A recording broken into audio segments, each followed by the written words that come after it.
So I'll begin, and His Holiness can interrupt me whenever you like. I think my style always informal. So therefore, even you not permit, I will interrupt. Yes. I think this time, you see, we should feel we are same human being, no differences. When I meet people, I always look at them, another human being. I myself also look at human level, not thinking as a Tibetan, as a Buddhist, and as a Dalai Lama. These are secondary. You want happy life, I want happy life. The real purpose is how to achieve happy life. But there are some people, not only this life, but next life. I think as far as next life is concerned, we both believe after death. We have to sort of some serious concern about our next destination, where either heaven or hell. So in that sense, we both accept after death there's still some life. Like that. So in any way, so formality is sometimes I feel additional barrier, no need. So we just talk. Human to human being, like you said, within your own family. No formality. That I would like to mention, make clear. Well, that actually is a good opening to how I was going to begin to speak about Jesus, who I think is a human being, a historical person, and who has been understood in later tradition as the Son of God. But I think the first level of my understanding, my relationship to Jesus, is at the human level, simple human level. And he was a historical teacher. Although many ideas and legends have accumulated around him, we know from the Gospels that he was born in a particular place, in a particular time, and he belonged to a particular culture and grew up within that religious and social and political world. And so I approach Jesus at this human level. I relate to him, first of all, as a natural Jesus, not supernatural.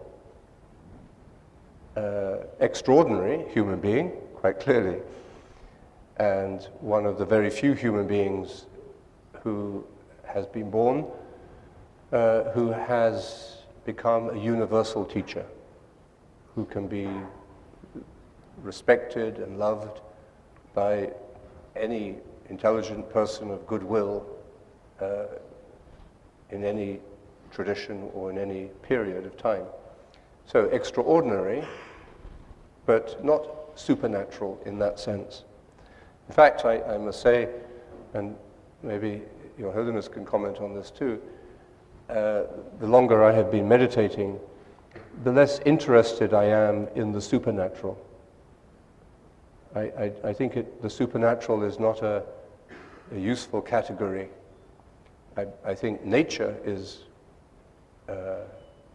full of mysteries that we cannot explain, just as the universe itself contains many scientific problems that we cannot understand or explain yet. And the whole of existence is mysterious, but it's natural. So I think the first level of relationship is to Jesus in this world of nature. And we know little about his early life. The first 30 years of his life is very hidden. But then we know that he had an awakening, a spiritual awakening, which is symbolized in the story of the baptism when he was baptized by John the Baptist. And immediately after his baptism, in the Gospels it says, the Spirit led him into the desert.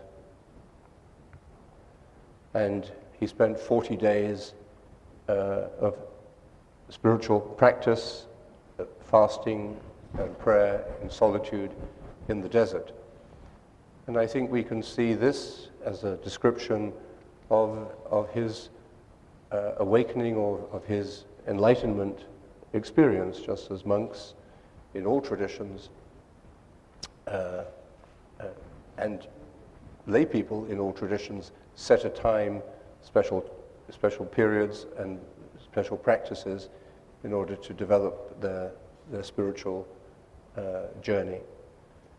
An old monk who helped to train me once said, a very important question for a Christian monk is Jesus a monk? The Buddha was clearly a monk, but was Jesus a monk? Well,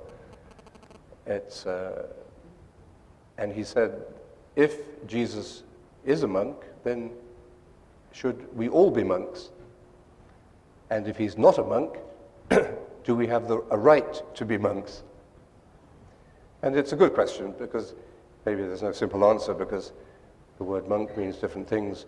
But the point is, I think, that we can identify with Jesus not only in terms of human, social, psychological development, but also his spiritual journey. And we can recognize in him the stages of personal development. We can see that his identity was constructed, as it is in all of us, through our early experiences and through our culture.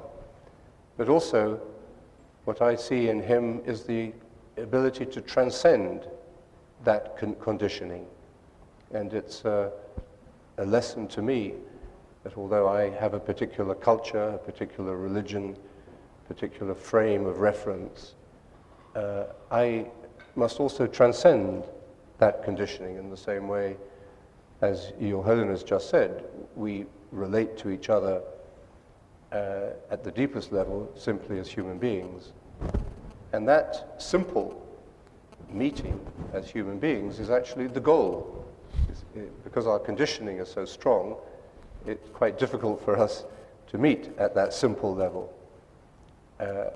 So Jesus for me is a teacher of the potential we have to transcend our conditioning, our culture, and to engage, meet with each other at the most simple and direct human level. He also is a teacher for me because he teaches by example, not simply by words or propositions or ideas. We see, however, in his teaching, his life. His life is consistent with his teaching. I remember I asked you, Your Holiness, many years ago, how you managed to keep calm and peaceful in your life with the many responsibilities you carry and your concern for Tibet and your responsibilities in the world. And your answer has always stayed with me. You said, I try to be the same when I'm on my own or when I'm with my close friends or colleagues, or whether I'm in public in a big social event. And I think that is for me, also the great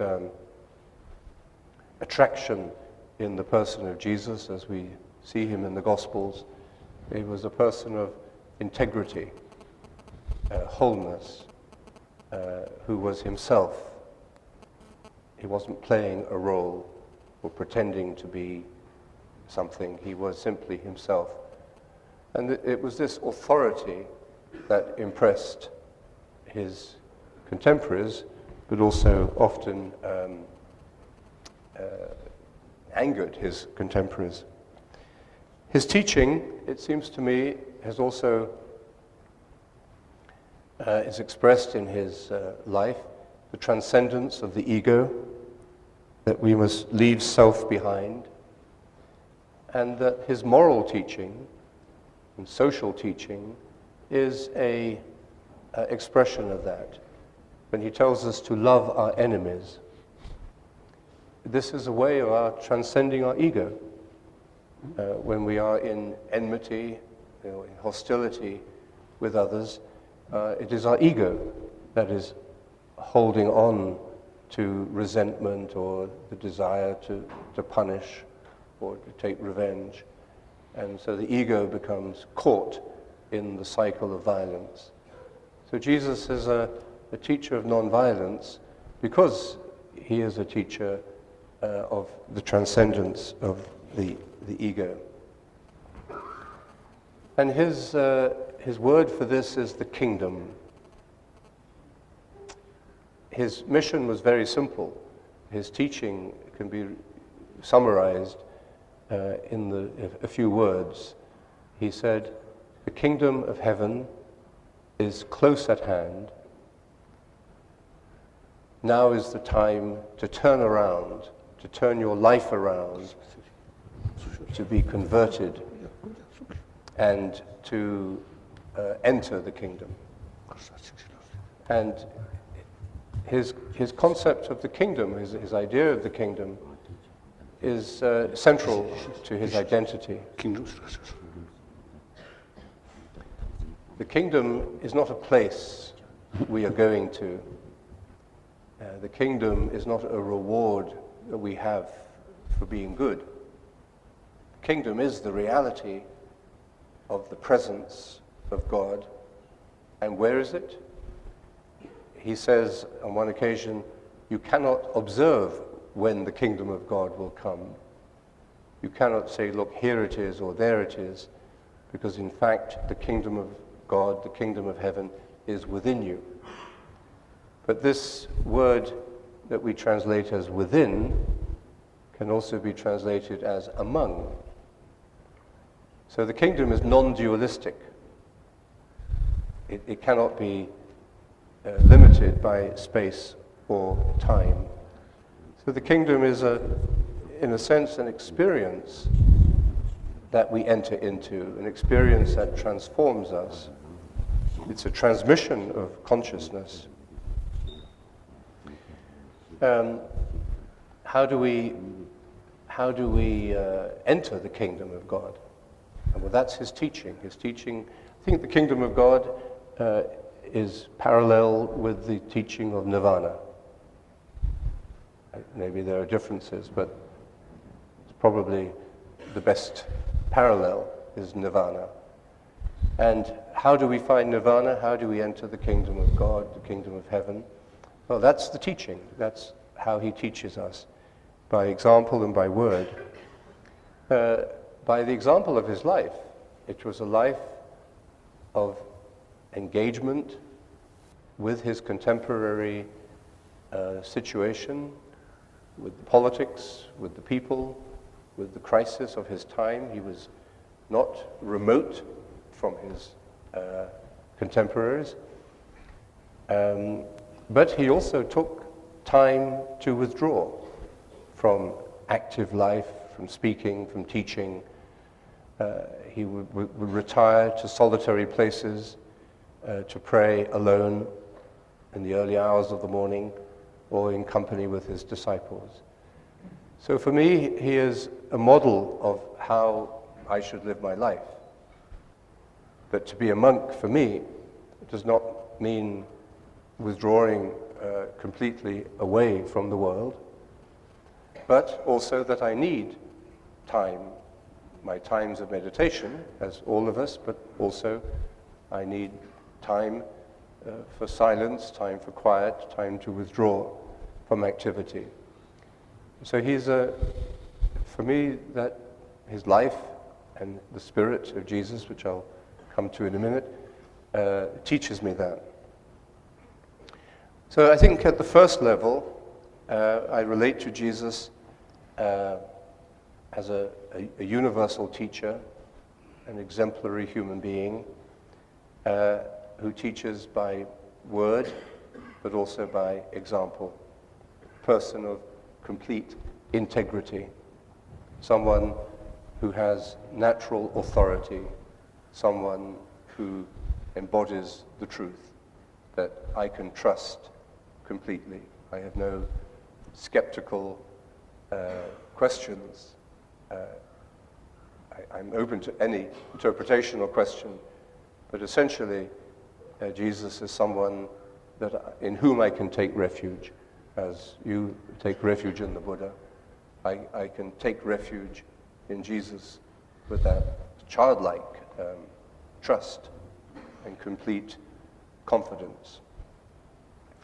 Then there is a second level of relationship for me to Jesus, which is where I feel that I am a disciple. Not a very good disciple, and I don't say that to be humble. I have a sense of what it means to be a disciple, and we will talk about this this afternoon, what discipleship means today. So I don't think I'm a very good disciple, but I do feel it is part of my identity now to be a disciple. And that's where my center of gravity is in my spiritual life. And that relationship with Jesus, in whom I take refuge, straightens me out. And when I get my faults, my problems, my sinfulness, my mistakes, and so on, that center of gravity is faithful, is strong, and forgiving. And I feel it helps me to straighten myself out little by little.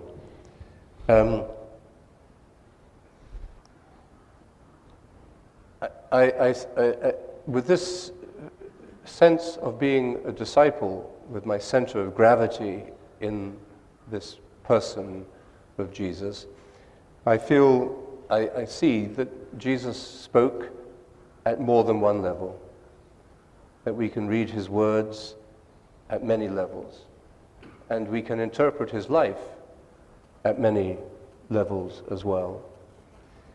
And the longer I live, the more I experience this connection or this sense of that he is my center of gravity, the more mysterious is the person of Jesus.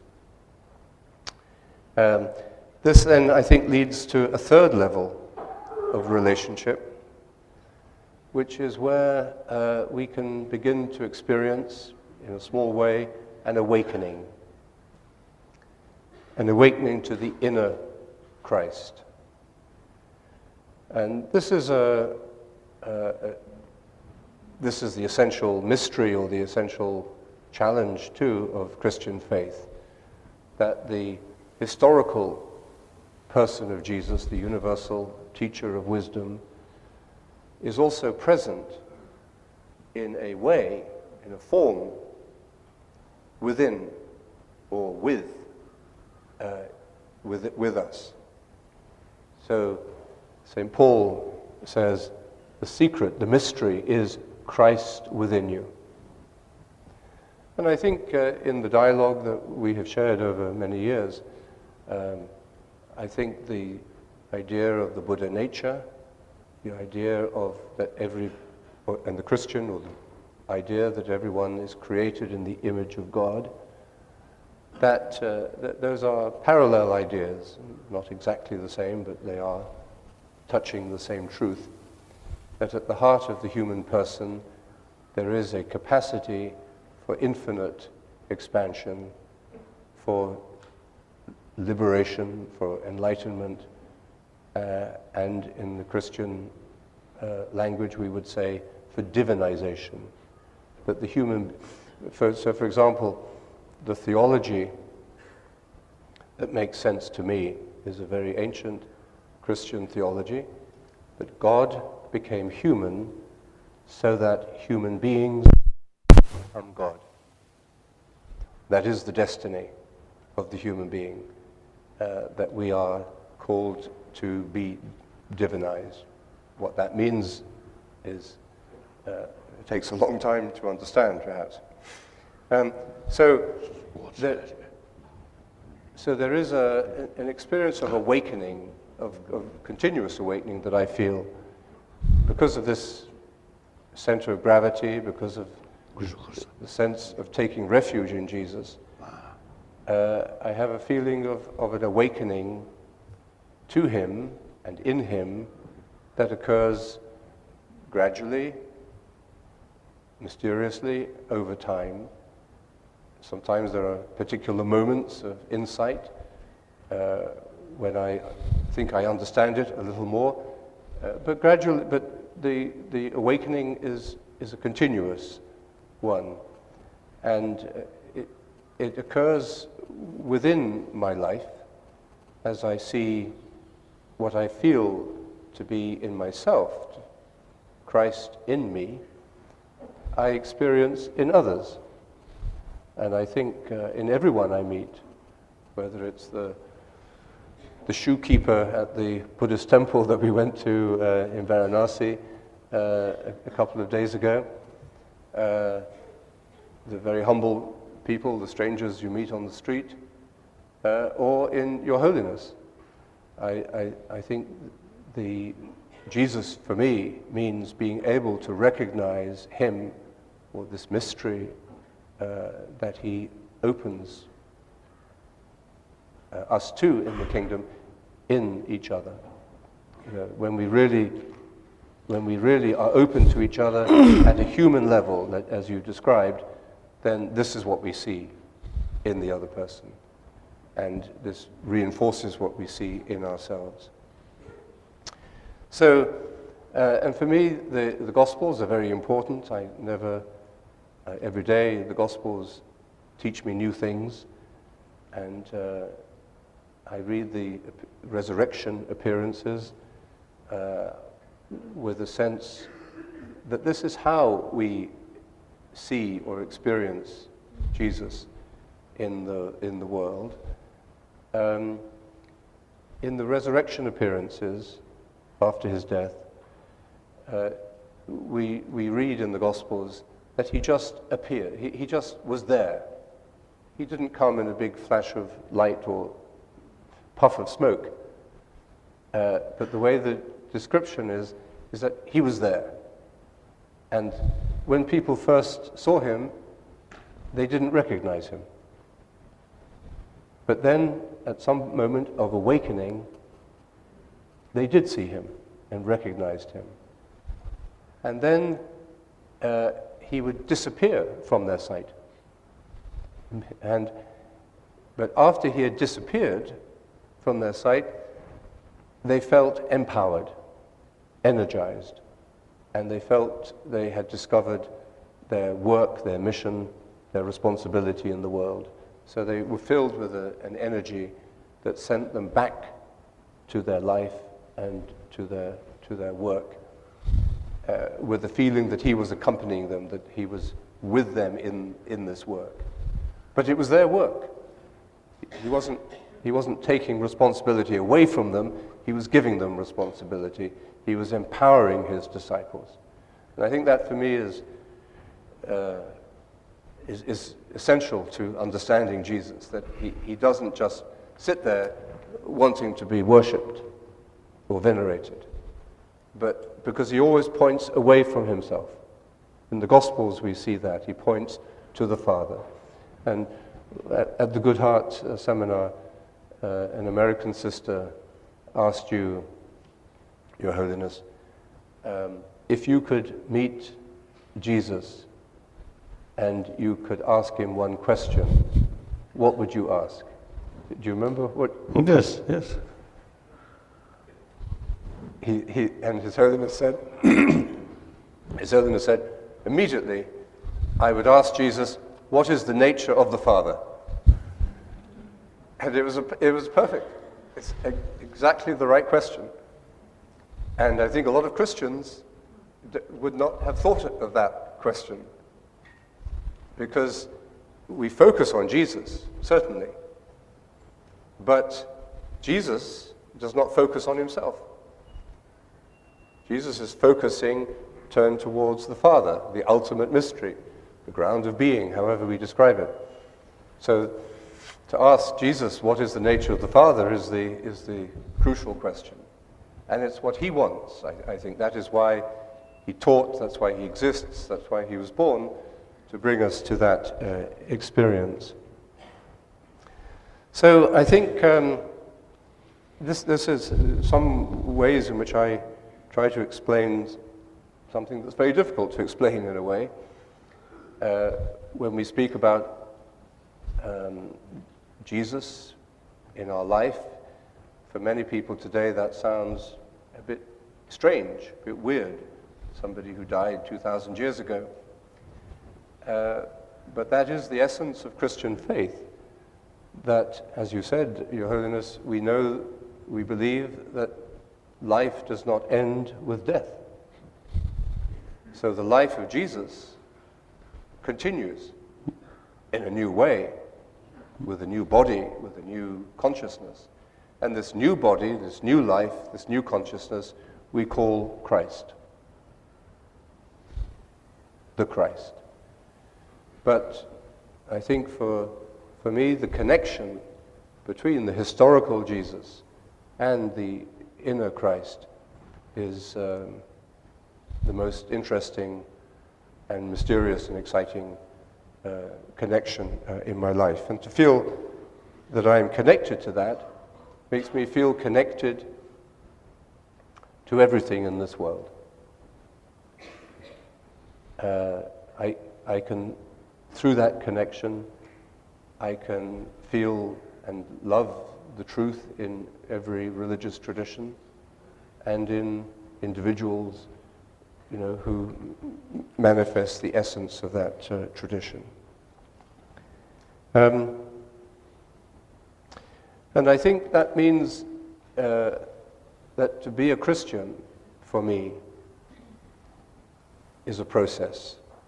It's not just an identity, it's a process, it's an evolution.